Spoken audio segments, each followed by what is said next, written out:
Welcome to our channel, ladies and gentlemen. William Samoei Ruto has embarked on a tour of the Omogusi counties, that is Nyamira and Kisii County.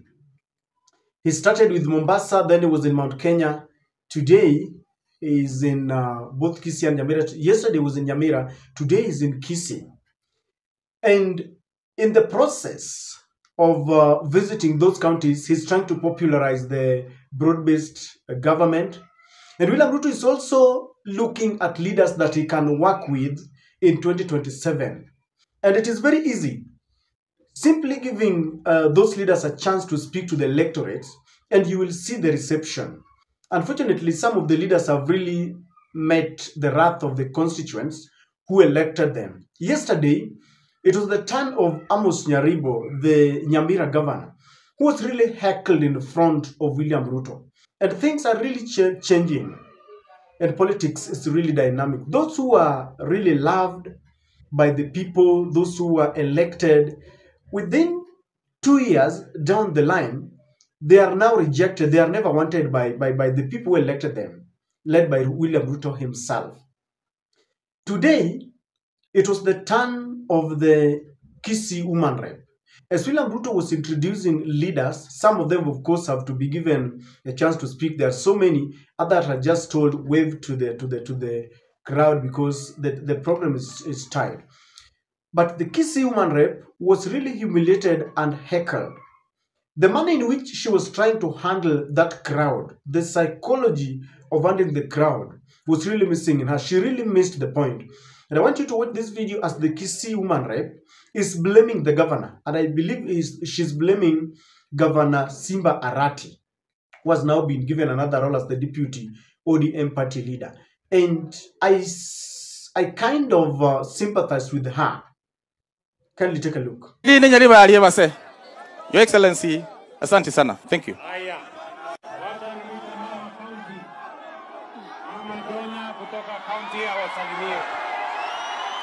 Chiswita timbi amore.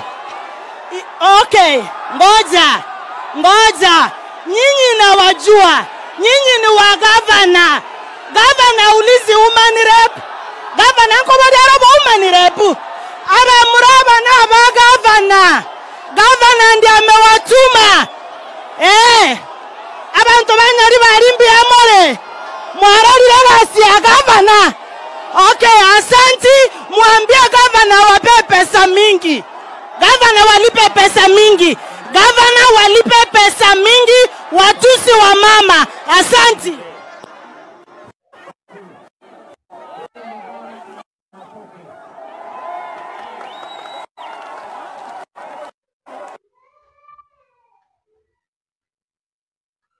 Munasema huyu kijana anaitwa Matoke. Munasema ni mpange. Ati ni mpange. Haya, munipatie tu kama wiki 3 hivi nitampanga. Asanteni sana. Hapa niko na mheshimiwa Nyamoko kutoka kule North Mugirango, mpigeni makofi. Niko hapa na Shadrack Mose, Solicitor General wetu, mpigeni makofi. Niko na MCA wetu wa Masimba, mpigeni makofi. Niko na Senator wetu wa Nyamira, Bwana Omogeni, mpigeni makofi. Niko na Mama Cherusha, mpigeni makofi, Mama County wa Nyamira. Niko na Momanyi, huyu mungwana, mpigeni makofi. Niko na area MCA, mpigeni makofi. Niko na JB, mpigeni makofi. Niko na Silvanas Osoro, mpigeni makofi. Niko na huyu Obadia, ambaye ni mbunge wetu wa kutoka kule Bomachoge Borabu, mpigeni makofi. Na sisi wote, haya wewe Osoro taka moja, sema jambo.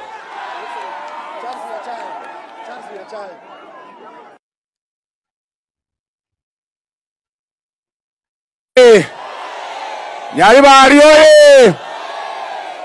Your Excellency, hii barabara ndiyo kitu naona hawa watu wanahitaji sana. Hii barabara tukiwapatia watashukuru sana. You know, I really sympathized with the woman rep there. And it's funny how our ladies would always want to reduce anytime they are confronted with a situation, especially when they feel it is against a man. They always say you are harassing women. They use this tag women. Of course, I think there's a lot in Kisii. I have a feeling, because I'm wondering, why on earth would a governor and a woman rep be at loggerheads? You know, they don't meet anywhere. But I know there's a problem in Kisii, because you remember the deputy governor was impeached. A governor and his deputy were never reading from the same political script. And I have a feeling that maybe because the county is divided, you will realize that maybe there are leaders who are supporting the deputy governor. So Kisii County is full of political rivalry. You will realize that maybe the woman rep was aligned to the ousted deputy governor. And then there is this rivalry between the Kisii governor and Osoro.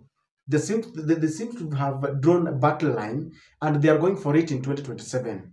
You know what happened in the past, where Osoro used some goons in an event that Arati was presiding over, and some people were shot there. They were injured.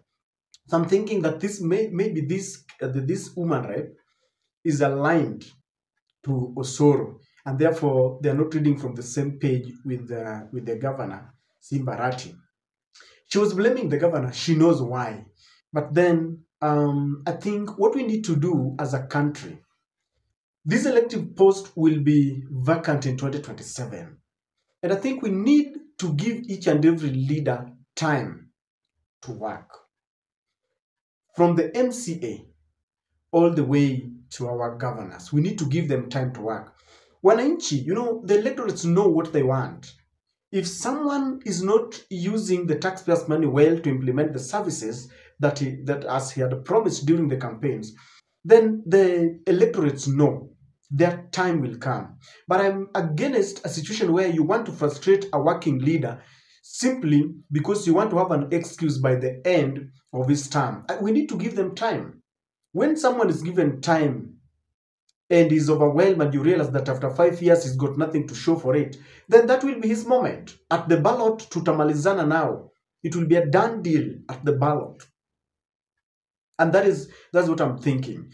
But people are also enraged because there are leaders who are not doing anything, and they are also chest thumping. And that is the time when you realize when electorates get time with them, because when a president is coming, there is mobilization that they come there, others are coming to see the president. So they also get a moment with their leader, and that is how they show their frustration. You've seen governors who are visited during the demonstrations. It tells you that some of our leaders are not working. And you see, it's very painful when you imagine that we maintain their offices. I've always said their secretariat, their big cars, you know, their security. All those people are paid by our money. And then when you imagine that someone is in a position and she or is not working, then it elicits a lot of rage. And that's why you see people are really, really mad. And I also know that politics is politics. Politics is politics. That's how I can put it. If you have been backbiting a leader and then you meet, it all depends on who does it better. There is a lot of mobilization to humiliate and to show who is more powerful. There is a lot of superiority complex, and I know that is what is happening even in Kisii. And of course, it tells you that there is a lot of suspicion, and that is what is happening. But again, all these local and foreign trips that Ruto seems to have embarked on, are they beneficial? Of course, that was in Nyaribari where they were launching affordable housing. The last time I checked, the courts ruled against the affordable, the fee that they pay. How do we call it? The housing levy. It was stopped. So I don't know on which ground is William Ruto still going on to launch this affordable housing. Someone is telling me that the courts did not stop affordable housing, but the courts stopped the housing levy. Let me ask you, are they still deducting that housing levy? Because if that is what is still happening, it is wrong, because the courts had ruled against it. And William Ruto is going to see more of this heckling because people are tired of their leaders, including William Ruto himself, and people no longer fear. Sometimes back, it was almost a taboo to heckle in front of a president. They would say that that is tantamount to disrespecting the president. Today, people are expressing their displeasure and they don't care.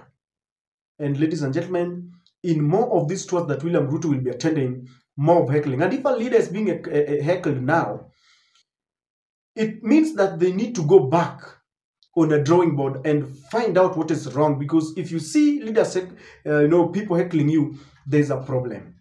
I don't know what to think, ladies and gentlemen, but that was very humiliating. And I don't know, it is disrespect against women or it is disrespect against the woman rep. I don't know. Can someone who is coming from Kisii tell me what is really happening?